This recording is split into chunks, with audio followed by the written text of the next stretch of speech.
Hi hello ನಮಸ್ಕಾರ welcome back to the brightening life YouTube channel. ನಾನು ನಿಮ್ಮ ಪ್ರೀತಿಯ ಅಶ್ವಿನಿ. ಹೇಗಿದ್ದೀರಿ ಎಲ್ಲ? ಸರ್ವೇ ಸಾಮಾನ್ಯವಾಗಿ ಎಲ್ಲರಿಗೂ ಮಳೆಗಾಲದಲ್ಲಿ ಹೂ ತುಂಬಾ ಕಡಿಮೆ ಆಗ್ತದೆ. ಆದರೆ ಈಗ ಮಳೆಗಾಲ ಸ್ಟಾರ್ಟ್ ಆಗಿದೆ ಅಷ್ಟೇ.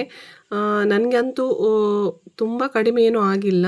ಸದ್ಯಕ್ಕೆ ನನಗೆ ಒಂದು ಮುಕ್ಕಾಲು ಅಟ್ಟಿ ಅಂದರೆ 7 ಚೆಂಡಿನಷ್ಟು ಹೂ ಸಿಕ್ಕಿದೆ. ಅಂದರೆ ಇವತ್ತಿಗೆ ನನಗೆ ಸಿಕ್ಕಿದಂಥ ಹೂ ಇದಾಗಿದೆ ನೋಡಿ.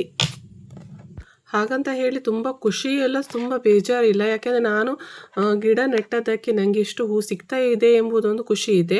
ಆದರೆ ಮಾರ್ಕೆಟ್ ರೇಟ್ ತುಂಬಾ ಡೌನ್ ಆಗಿದೆ. ಇವತ್ತಿನ ರೇಟ್ ಬಂದು ಮಾರ್ಕೆಟ್ ರೇಟ್ 200 ರೂಪಾಯಿ ಆಗಿದೆ ಅಟ್ಟಿಗೆ. ಆದರೂ ನನಗೆ ಯಾವುದೇ ಬೇಸರ ಇಲ್ಲ. ನನಗೆ ಹೂ ಸಿಕ್ಕಿದಷ್ಟು ನಾನು ಖುಷಿ. ಹಾಗಂತ ಹೇಳಿ ನಾನು ಹೂವನ್ನು ಯಾವತ್ತೂ ಕೂಡ ಗಿಡದಲ್ಲಿ ಬಿಟ್ಟಿಲ್ಲ. ಅದನ್ನು ಕೊಯ್ಯದೆ ಹಾಗೆ ಬಿಡುವುದೂ ಇಲ್ಲ ನಾನು. ಈ ಮಲ್ಲಿಗೆ ಕೃಷಿಯಲ್ಲಿ ಇದು ಸರ್ವೇ ಸಾಮಾನ್ಯ ಆಗಿದೆ. ಏನಂದರೆ ಪ್ರೈಸ್ ಜಾಸ್ತಿ ಆಗುವುದು ಕಡಿಮೆ ಆಗುವುದು ನಾವು ಹೇಗೆ ಬಂದರೂ ಕೂಡ ಇದನ್ನು ಅಕ್ಸೆಪ್ಟ್ ಮಾಡಬೇಕಾಗ್ತದೆ. ಜಾಸ್ತಿ ಏನಾಗ್ತದೆ, ಪ್ರೈಸ್ ಜಾಸ್ತಿ ಇರುವಾಗ ನಮಗೆ ಏನು ಖುಷಿ ಆಗ್ತದೆ ಹೌದು, ಆದರೆ ಇದಕ್ಕೆ ಅದು ಕವರ್ ಆಗ್ತದೆ ಅಂತ ಹೇಳ್ಬೋದು. ಅಂದರೆ ಕಡಿಮೆ ಪ್ರೈಸಲ್ಲಿ ಇದ್ದರೂ ಕೂಡ ಏನು ಜಾಸ್ತಿ ಪ್ರೈಸ್ ಆಗುವಾಗ ಅದು ನಮಗೆ ಅಲ್ಲಿಗೆ ಕವರ್ ಆಗ್ತದೆ. ನೋಡಿ, ಇದು ನನಗೆ ಇವತ್ತು ಬೆಳಗ್ಗೆ ಸಿಕ್ಕಿದಂತಹ ಈ ಮೊಗ್ಗು ಕೊಯ್ಯುವಾಗ ಸಿಕ್ಕಿದಂಥ ಹೂ. ಎಷ್ಟು ಹೂ ಕೊಯ್ದರೂ ಕೂಡ ಬೆಳಗ್ಗೆ ಹೂ ನಮಗೆ ಸಿಗ್ತದೆ. ಸಂಜೆ ಕೂಡ ನಾನು ಕೊಯ್ತೇನೆ, ಆದರೂ ಕೂಡ ಇಷ್ಟು ಹೂ ಸಿಕ್ಕಿದೆ ನನಗೆ ಅರಳಿದ. ಅದು ಯಾವಾಗಲೂ ಹೇಳೋ ಹಾಗೆ ನಾನು ಅರಳಿದ ಹೂವನ್ನು ಯಾವಾಗಲೂ ಗಿಡದಲ್ಲಿ ಬಿಡಬಾರ್ದು. ಆದ ಕಾರಣ ನಾನು ಈ ಮೊಗ್ಗನ್ನು ಕೊಯ್ಯುವಾಗ ಅದನ್ನು ಕೂಡ ಸಪ್ರೇಟಾಗಿ ಕೊಯ್ದು ದೇವರಿಗೆ ಹಾಕ್ತೇನೆ. ನಾನು ಹಾಗೇನು ಬಿಸಾಡುವುದಿಲ್ಲ. ತುಂಬ ಜನ ತುಂಬ ಕ್ವೆಶನ್ಸ್ಗಳನ್ನು ಕಮೆಂಟಲ್ಲಿ ಕೇಳಿದ್ದೀರಿ. ಕೆಲವರಿಗೆ ಕ್ವೆಶನ್ಸ್ ಆನ್ಸರಲ್ಲಿ ಮಾಡಿದ್ದೇನೆ.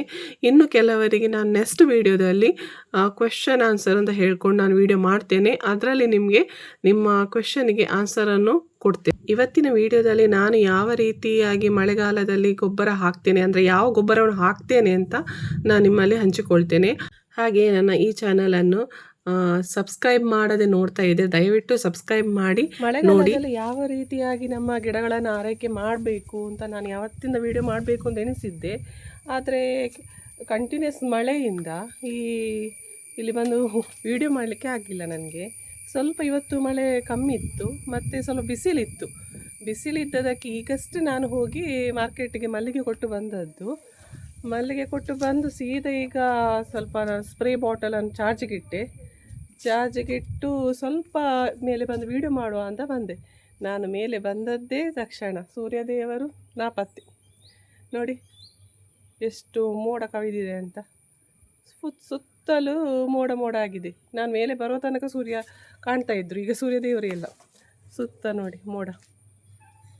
ಇನ್ನು ನಾನು ಮದ್ದು ಬಿಟ್ಟ ಹಾಗೆ ನೋಡಿ. ಯಾವಾಗಲೂ ನಾವು ಮದ್ದು ಬಿಡುವ ಮೊದಲು ಗಿಡ ಒಣಗಿದ ಅಂತ ನೋಡಬೇಕು. ಸ್ಪ್ರೇ ಹಾಕುವ ಮೊದಲು ನಾವೀಗ ಗಿಡಕ್ಕೆ ಸ್ಪ್ರೇ ಹಾಕಬೇಕು ಅಂತ ಬಂದೆ. ಈಗ ಸ್ವಲ್ಪ ಬಿಸಿಲು ಬಂದರೆ ಈಗ ನಾನು ಸ್ಪ್ರೇಯನ್ನು ಹಾಕ್ತೇನೆ. ಬೆಳಗ್ಗೆಯಿಂದ ಬಿಸಿಲಿತ್ತು, ಅಂದರೆ ತುಂಬ ಜೋರು ಬಿಸಿಲಲ್ಲದಿದ್ದರೂ ಸಹ ಬಿಸಿಲಿತ್ತು. ನೋಡಿ ಗಿಡಗಳನ್ನು ನೋಡಿ, ಗಿಡಗಳು ಸ್ವಲ್ಪ ಏನಾಗ್ತಾ ಹೋಗಿದೆ, ಒಣಗಿದೆ ನೋಡಿ. ಗಿಡಗಳು ನೋಡಿ ಒಣಗಿದೆ. ಈ ಸ್ವಲ್ಪ ಒಣಗಲಿ ಅಂತ ನಾನು ಬೆಳಗ್ಗೆ ಬಿಡಲಿಕ್ಕೆ ಆಗಲಿಲ್ಲ. ಅಂದರೆ ಬೆಳಗ್ಗೆ ನಾನು ಇವತ್ತು ಸ್ವಲ್ಪ ಹೂ ಇತ್ತು ನನಗೆ, ನಾನೇ ಕೊಯ್ದು ಕಟ್ಟಿ ಮಾರ್ಕೆಟ್ಗೆ ಕೊಟ್ಟು ಬರುವಾಗ ಇಷ್ಟು ಹೊತ್ತಾಯಿತು. ಈ 1:02.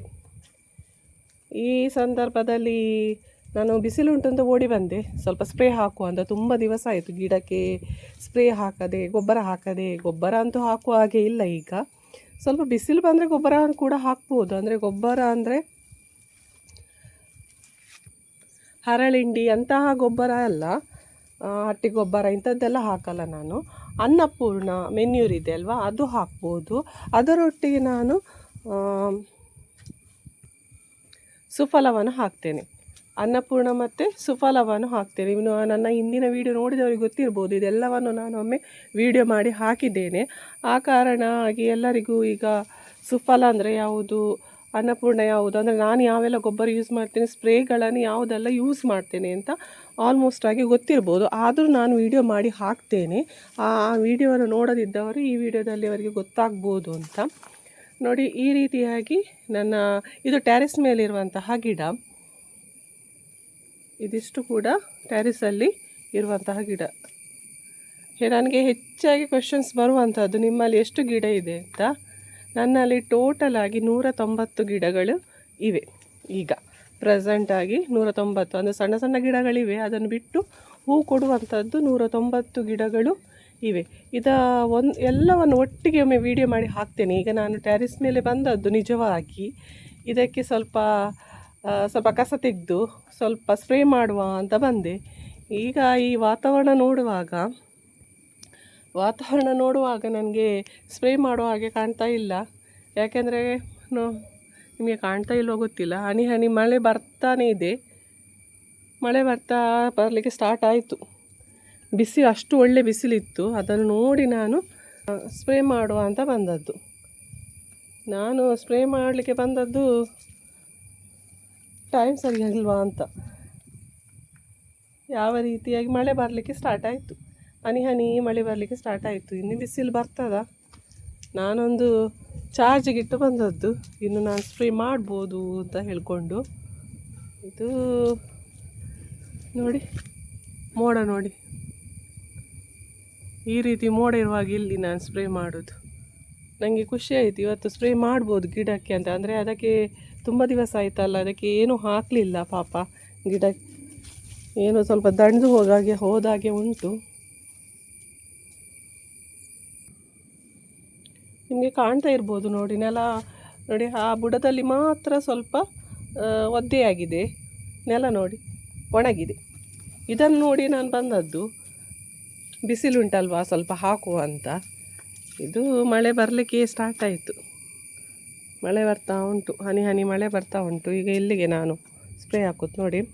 ನಾವು ಹೆಚ್ಚಾಗಿ ನೋಡಿ, ನಿಮ್ಗೆ ಕಾಣ್ತಾ ಇರ್ಬೋದು ನೋಡಿ, ಇದರ ಬುಡ ಸುತ್ತ ಯಾವ ರೀತಿ ಆಗಿದೆ ನೋಡಿ. ಕಂಟಿನ್ಯೂಸ್ ಮಳೆ ಬಂದಾಗ ನಾವು ಸಹ ಏನು ಮಾಡಲಿಕ್ಕೆ ಆಗೋದಿಲ್ಲ. ಈ ಮಳೆ ಸ್ವಲ್ಪ ಬಿಟ್ಟಾಗಿ ಇದನ್ನು ಕ್ಲೀನ್ ಮಾಡಬೇಕು. ನಾನು ಇವತ್ತು ಕ್ಲೀನ್ ಮಾಡಬೇಕು ಅಂತ ಎಣಿಸಿದ್ದೇನೆ. ಮಳೆ ಬಿಟ್ಟರೆ ಬಂದೀಗ ಕ್ಲೀನ್ ಮಾಡ್ತೇನೆ ನಾನು. ಬುಡವನ್ನು ಕ್ಲೀನಾಗಿ ಇಟ್ಕೋಬೇಕಾಗ್ತದೆ. ಯಾಕೆಂದರೆ ಈ ವೈಟ್ ಫ್ಲೈಸ್ ಇದ್ದು ಕಾಟ ಜಾಸ್ತಿ ಆದರೆ ಮತ್ತೆ ನಾವು ಗಿಡವನ್ನು ಏನು ಮಾಡಲಿಕ್ಕೆ ಸಹ ಆಗೋದಿಲ್ಲ. ಮಲ್ಲಿಗೆ ಮೊಗ್ಗುಗಳಿವೆ. ನನಗೆ ಇವತ್ತು ಎಷ್ಟು ಹೂ ಸಿಕ್ಕಿತು ಅಂದರೆ 7 ಚೆಂಡು ಹೂ ಸಿಕ್ಕಿದೆ ಇವತ್ತು ನನಗೆ. ಮಲ್ಲಿಗೆ ಆಗ್ತಾ ಇದೆ ನನಗೆ, ಅದರಲ್ಲಿ ಏನು ಪ್ರಾಬ್ಲಮ್ ಇಲ್ಲ. ಇನ್ನು ನಾನು ಗಮನ ಕೊಡಲಿಲ್ಲ ಅಂದರೆ ಮಲ್ಲಿಗೆ ಗಿಡಕ್ಕೆ ಸ್ವಲ್ಪ ಏನಾದರೂ ಪ್ರಾಬ್ಲಮ್ ಬರ್ಬೋದು. ಅಂದರೆ ಮೇಯ್ನಾಗಿ ನಾವು ಮೆಡಿಸಿನನ್ನು ಕೊಟ್ಟು ಹಾಕಲೇಬೇಕು ಈ ಸಂದರ್ಭದಲ್ಲಿ. ಯಾಕೆ ಹುಳಗಳ ಬಾಧೆ ಜಾಸ್ತಿ ಆಗೋದು ಈ ಸಂದರ್ಭದಲ್ಲಿ. ಆದ ಕಾರಣ ನಾವು ಯಾವಾಗಲೂ ಮಲ್ಲಿಗೆ ಗಿಡಕ್ಕೆ ಮಳೆಗಾಲದಲ್ಲಿ ಅಥವಾ ಈ ಬೇರೆ ಸೀಸನಲ್ಲಿ ಕೂಡ ನಾನು ಅದನ್ನು ತಪ್ಪಿಸುವುದಿಲ್ಲ. ಆದರೆ ಈ ಸಲ ಸ್ವಲ್ಪ ಲೇಟ್ ಆಯಿತು, ನನಗೆ ಸ್ವಲ್ಪ ಬೇರೆಲ್ಲ ವರ್ಕ್ ಇದ್ದ ಕಾರಣ ಸ್ವಲ್ಪ ಕಾನ್ಸಂಟ್ರೇಟ್ ಮಾಡಲಿಕ್ಕೆ ಆಗಲಿಲ್ಲ. ಅದೇ ನನಗೆ ಈಗ ಟೆನ್ಷನ್ ಆಗ್ತಾ ಉಂಟು, ಇದಕ್ಕೆ ಬಿಡಲಿಲ್ಲಲ್ಲ ಅಂತ. ಇವತ್ತು ಬಿಡುವ ಅಂತ ಬಂದೆ ನೋಡಿ, ನಾನು ಬಂದ ಟೈಮೇ ಸರಿ ಇಲ್ಲ, ಮಳೆ ಬರಲಿಕ್ಕೆ ಸ್ಟಾರ್ಟ್ ಆಯಿತು.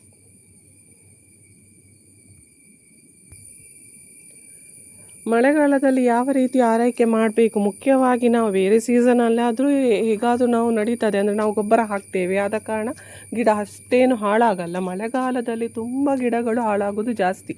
ಆದ ಕಾರಣ ನಾವು ಮಳೆಗಾಲದಲ್ಲಿ ಸ್ಪೆಷಲಾಗಿ ಸ್ವಲ್ಪ ಇದು ಗಿಡಕ್ಕೆ ಇಂಟ್ರೆಸ್ಟ್ ಕೊಟ್ಟು ನಾವೇನು ಮಾಡಬೇಕಾಗ್ತದೆ, ಅದರ ಆರೈಕೆಯನ್ನು ನಾವು ಮಾಡಲೇಬೇಕಾಗ್ತದೆ. ಹಾಗೆ ಇಟ್ಟರೆ ಮಾತ್ರ ನಿಮಗೆ ಈ ಮಳೆಯ ಸೀಸನಲ್ಲಿ ಕೂಡ ಒಳ್ಳೆ ಹೂವಾಗಲಿಕ್ಕೆ ಚಾನ್ಸಸ್ ಇದೆ. ಇಲ್ಲದಿದ್ದರೆ ತುಂಬ ಕಷ್ಟ ಆಗ್ಬೋದು. ನೋಡಿ, ಇಷ್ಟು ಜೋರು ಮಳೆ ಬರಲಿಕ್ಕೆ ಸ್ಟಾರ್ಟ್ ಆಯಿತು ನೋಡಿ. ನಾನು ಸೀದಾ ಕೆಳಗೆ ಬಂದೆ, ಜೋರು ಮಳೆ ಬಂತಲ್ವ, ಅಲ್ಲಿ ನಿಲ್ಲುವ ಹಾಗಿಲ್ಲ ನೋಡಿ. ಇದು ಕೆಳಗೆ ಇಟ್ಟಂತಹ ಗಿಡ ನನ್ನದು ನೋಡಿ. ಮಳೆಗಾಲದಲ್ಲಿ ಯಾವ ರೀತಿಯಾಗಿ ಗಿಡ ಇಟ್ಟಿದ್ದೇನೆ ಅಂತ ನೋಡ್ಕೊಳ್ಳಿ. ಗಿಡ ತುಂಬ ಬುಷಾಗಿ ಬೆಳೆದು ಬಂದಿತ್ತು ಸುತ್ತಲೂ. ಆಗ ಅದು ನೆಲ ತನಕ ಬಂದಿತ್ತು. ಅಂದರೆ ನಾವು ದೊಡ್ಡ ಪಾಟಲ್ಲಿ ಇಟ್ಟಾಗ ಸ್ವಲ್ಪ ಬಾಗಿದ್ದು ನಮಗೆ ಅದಷ್ಟು ಇನ್ನೂ ದೊಡ್ಡ ವಿಷಯ ಆಗಲ್ಲ.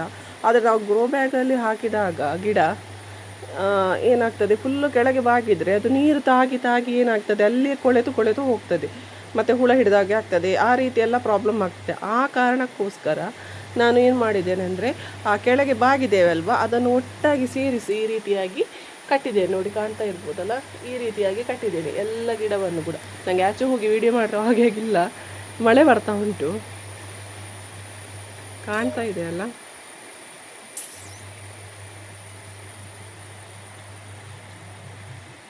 ನೋಡಿ ಫುಲ್ ಈ ಗಿಡ ನೋಡಿ ಎಷ್ಟು ಅಗಲವಾಗಿದೆ ಅಂತ. ಅದನ್ನು ನಾನೇನು ಮಾಡಿದ್ದೇನೆ, ಇಲ್ಲಿ ಈ ರೀತಿಯಾಗಿ ಕಟ್ಟಿದ್ದೇನೆ. ಯಾಕೆಂದರೆ ಅದು ಫುಲ್ಲು ಕೆಳಗೆ ಬಂದಿತ್ತು, ಫುಲ್ಲು ನೆಲಕ್ಕೆ ಟಚ್ ಆಗಿತ್ತು. ಆ ಕಾರಣಕ್ಕಾಗಿ ನಾನೇನು ಮಾಡಿದೆ, ಅದನ್ನು ಒಟ್ಟಾಗಿ ಕಟ್ಟಿದ್ದೇನೆ. ನೋಡಿ ಈ ರೀತಿಯಾಗಿ ಗಿಡವನ್ನು ನಾನು ಟೈ ಮಾಡಿದ್ದೇನೆ. ಯಾಕೆ ಹೀಗೆ ಮಾಡಿದ್ದೇನೆ ಅಂದರೆ, ನೋಡಿ ಅಗಾಲ ಇತ್ತು ಈ ಗಿಡ, ಕೆಳಗೆ ತಾಗ್ತಾ ಇತ್ತು. ಆ ಒಂದು ರೀಸನಿಗೆ ನಾನು ಕೆಳಗೆ ಇದ್ದಂತಹ ಗಿಡವನ್ನೆಲ್ಲವನ್ನು ಈ ರೀತಿಯಾಗಿ ಮಾಡಿದ್ದೇನೆ, ಕಟ್ಟಿಟ್ಟಿದ್ದೇನೆ. ಅಂದರೆ ತುಂಬ ಸಮಯ ಹೀಗೆ ಇಡಬಾರ್ದು, ಯಾಕೆಂದರೆ ಈ ವೈಟ್ ಫ್ಲೈಸ್ಗೆ ತುಂಬ ಖುಷಿ ಆಗ್ಬೋದು. ಮುದ್ದೆ ಇರುವಾಗ ಜಾಸ್ತಿ ಆಗ್ತದೆ ಅದು. ಆದರೆ ಮಳೆಗಾಲದಲ್ಲಿ ನಮ್ಮ ಸೇಫ್ಟಿಗೋಸ್ಕರ ನಾವು ಇದನ್ನು ಮಾಡಬೇಕು.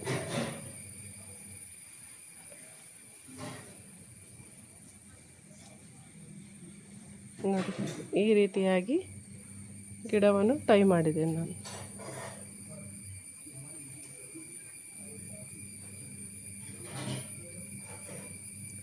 ನೋಡಿ ಈ ರೀತಿಯಾಗಿತ್ತು. ನೋಡಿ ಫುಲ್ ಬುಷ್ ಆಗಿ ಬೆಳೆದಿದೆ, ದೊಡ್ಡದಾಗಿದೆ. ಇದನ್ನು ಕಟ್ ಮಾಡಲಿಕ್ಕೆ ಹೋಗಲಿಲ್ಲ ನಾನು, ಮಳೆ ಮುಗಿದ ನಂತರವೇ ಟ್ರಿಮ್ ಮಾಡುವಂಥದ್ದು. ಆ ಟ್ರಿಮ್ ಮಾಡುವ ವಿಡಿಯೋ ಕೂಡ ನಿಮಗೆ ಹಾಕ್ತೇನೆ ಮುಂದೆ ನಾನು.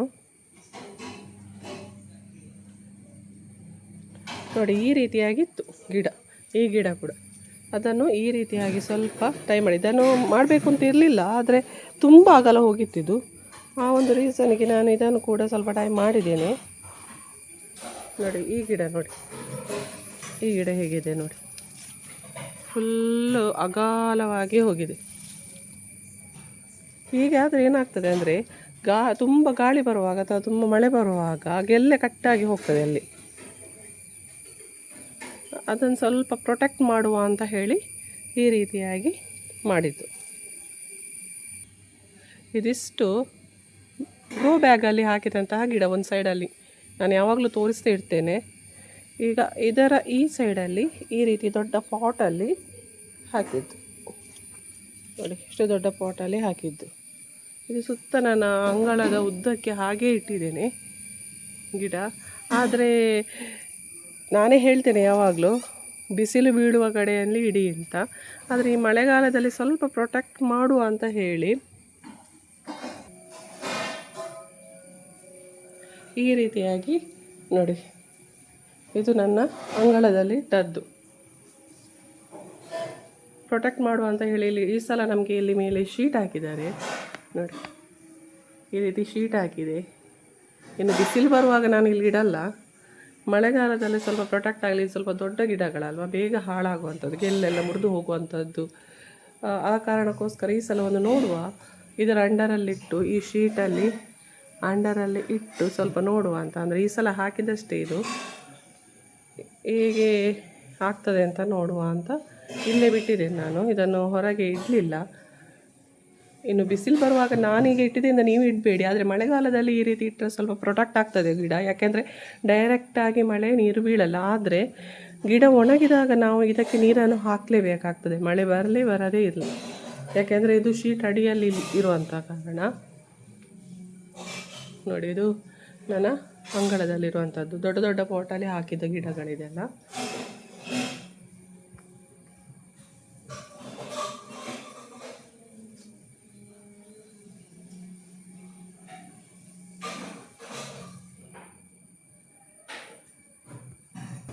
ಯಾವ ರೀತಿಯಾಗಿ ಬೆಳೆದು ಬಂದಿದೆ ನೋಡಿ. ಇದೆಲ್ಲ ಗಿಡ ತುಂಬ ಅಗಲವಾಗಿದೆ. ಇದನ್ನು ಕಟ್ಟೆ ಮಾಡಲಿಲ್ಲ ನಾನು ಈ ಸಲ, ಯಾಕೆಂದರೆ ತುಂಬ ಹೂ ಆಗ್ತಿತ್ತು. ಹಾಗೆ ನನಗೆ ಕಟ್ ಮಾಡಲಿಕ್ಕೆ ಕೈ ಬರಲಿಲ್ಲ. ಇನ್ನು ಮಳೆ ಮುಗಿದ ನಂತರ ಇದನ್ನು ಟ್ರಿಮ್ ಮಾಡ್ತೇನೆ ನಾನು.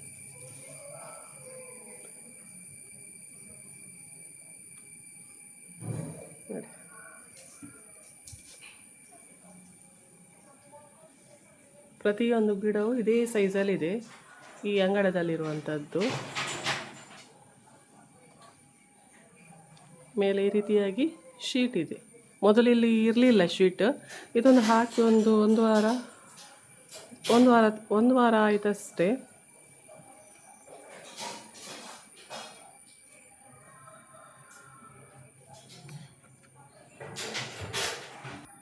ನೋಡಿ ಈ ರೀತಿ ಶೀಟ ಹಾಕಿದೆ. ಇದರ ಕೆಳಗೆ ನಾನು ಈ ಗಿಡವನ್ನು ಇಟ್ಟಿದೆ. ಇದು ಹೊರಗಿರುವಂತಹ ಗಿಡ. ಇದೊಂದು ಮತ್ತೊಂದು ಈ ಕಡೆ ಒಂದು ಇಟ್ಟಿದ್ದೇನೆ. ನೋಡಿ ಇದು ನೋಡುವ ಹೇಗೆ ಬೆಳೀತದೆ ಅಂತ ನೋಡುವ. ಈ ಸಲ ಒಂದು ಪ್ರೊಟೆಕ್ಟ್ ಆಗ್ತದಾ, ಗಿಡದಲ್ಲಿ ಹೂ ಚೆನ್ನಾಗಿ ಬರ್ತದಾ ಅಂತ ನೋಡಿ ಹೇಳ್ತೇನೆ ನಾನು ಕೂಡ. ಇದಾಗಿತ್ತು ಇವತ್ತಿನ ವಿಡಿಯೋ. ಮುಂದಿನ ವಿಡಿಯೋದಲ್ಲಿ ನಾನು ಯಾವ ರೀತಿಯಾಗಿ ಮಳೆಗಾಲದಲ್ಲಿ ಮಲ್ಲಿಗೆ ಗಿಡದ ಆರೈಕೆಯನ್ನು ಮಾಡ್ಬೋದು, ಅದರ ಸೇಫ್ಟಿಯನ್ನು ಯಾವ ರೀತಿಯಾಗಿ ನೋಡ್ಕೋಬೋದು, ಅದರೊಟ್ಟಿಗೆ ನಾನು ಯಾವ ಗೊಬ್ಬರವನ್ನು ಬಳಸ್ತೇನೆ, ಪ್ರತಿ ವರ್ಷದಲ್ಲಿ ಮಳೆಗಾಲದಲ್ಲಿ ಹೇಗೆ ನಾನು ಇಳುವರಿಯನ್ನು ಪಡಿತೇನೆ ಎಂಬುದನ್ನು ಕೂಡ ನಿಮ್ಮೊಂದಿಗೆ ನಾನು ಹಂಚಿಕೊಳ್ತೇನೆ. ಹಾಗೆಯೇ ನೀವು ಕೇಳಿದಂತಹ ಅಂದರೆ ಕಮೆಂಟಲ್ಲಿ ಕೇಳಿದಂತಹ ಕೆಲವು ಕ್ವಶನ್ಸ್ಗಳಿಗೆ ಅಲ್ಲಿ ಆನ್ಸರ್ ಮಾಡಿದರೂ ಕೂಡ ಕೆಲವರಿಗೆ ಅದು ಕ್ಲಿಯರ್ ಆಗಿ ಗೊತ್ತಾಗಲ್ಲ. ಆ ಕಾರಣಕ್ಕೋಸ್ಕರ ಅದನ್ನು ನಾನು ಕೂಡ ಮುಂದಿನ ವಿಡಿಯೋದಲ್ಲಿ ನಾನು ವಿವರವಾಗಿ ತಿಳಿಸ್ತೇನೆ. ಹಾಗೆ ಈ ವಿಡಿಯೋ ಇಷ್ಟ ಆದಲ್ಲಿ ಲೈಕ್ ಮಾಡಿ, ಶೇರ್ ಮಾಡಿ, ಕಮೆಂಟ್ ಮಾಡಿ, ಹಾಗೆಯೇ ಸಬ್ಸ್ಕ್ರೈಬ್ ಮಾಡೋದನ್ನು ಮರಿಬೇಡಿ. Till then take care and bye.